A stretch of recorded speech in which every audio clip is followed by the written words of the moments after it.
listeners, welcome to my channel and thanks for joining me for this speed build episode.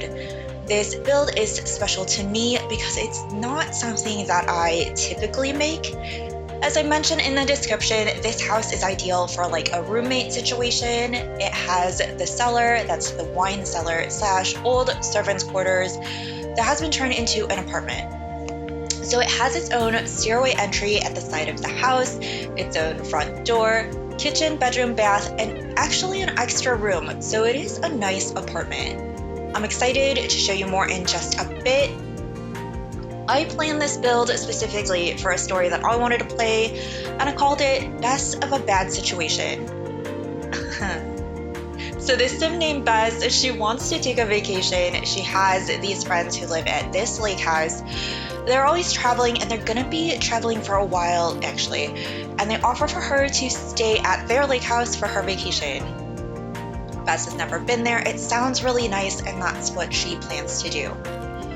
Well, no one tells her about the sim who lives downstairs. So she gets there and she finds out that she has to share the house with a stranger for her vacation. This sim downstairs, his name is Adam, and his story is that he is a local celebrity chef who wanted to get away from the city.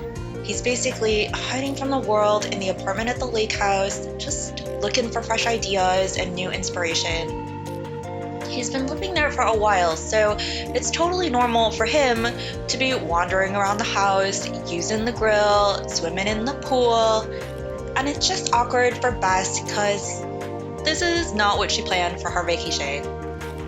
That's where the prompt ends. If you download this lot and these sims and want to play this story, it is of course up to you what happens next. Do they end up being friends? Do they have a bit of a romance?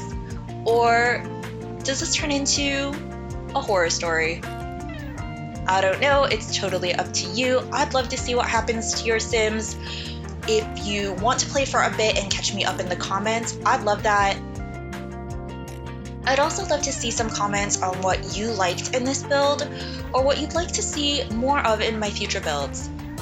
Please like the video if you think I did a good job, and of course hit the subscribe button if you want to see more. A bit about the build itself. I used this lot in Windenburg. I wanted to be by the beach.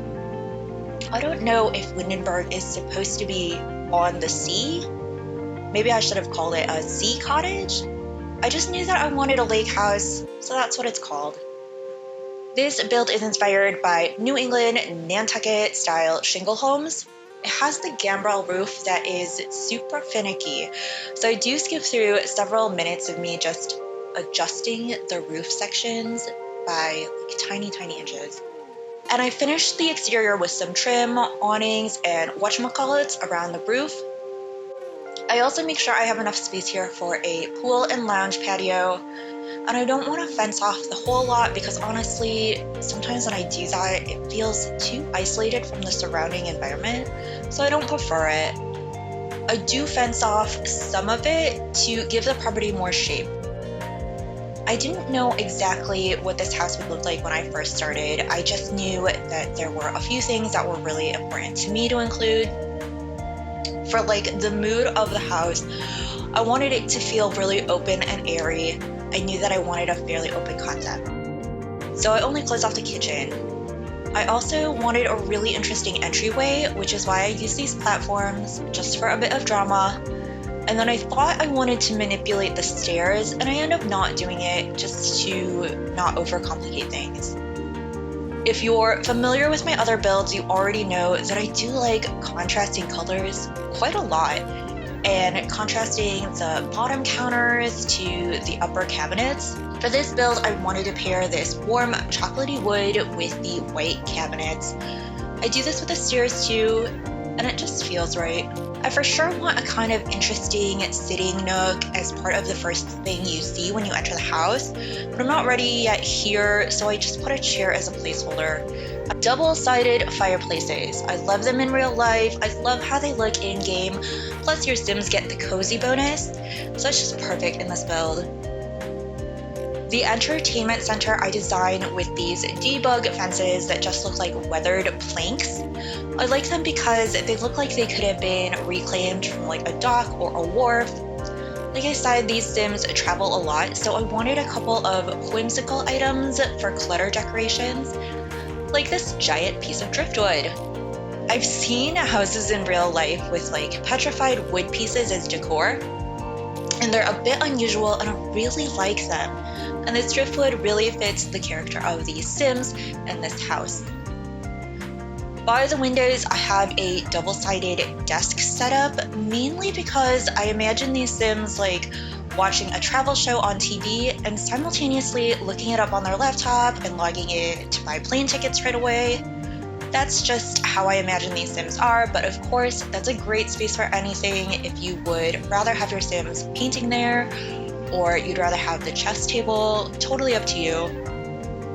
I wanted contrasting colors for this hutch, so I used mirrors to customize it, and it turns out really nicely. And then I just finished up the entertainment center.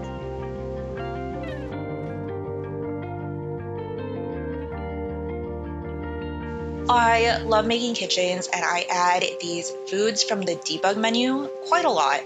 I like the idea of the kitchen always looking like something is about to happen soon. It's right in the middle of someone coming to cook or coming to eat. The debug foods don't expire, so that's nice.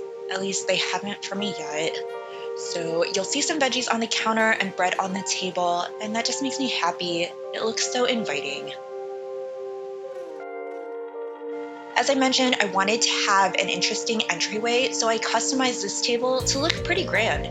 The centerpieces needed more plushness and some height, so I topped it off with a lavender bush, and I'm so happy with how it looks. For the main bedroom, I had enough space here for a bathroom and closet, so there is an ensuite bathroom for this room. The closets I end up putting on either side of the giant window there, so you can have like separate closets for your Sims. I made this cute little dressing area and I was gonna close it off, but it didn't feel right with the rest of the mood of the house, so it's open space here. For the bed, I found this wall art from a community artist that was intended as a headboard, and it's adorable, it's perfect.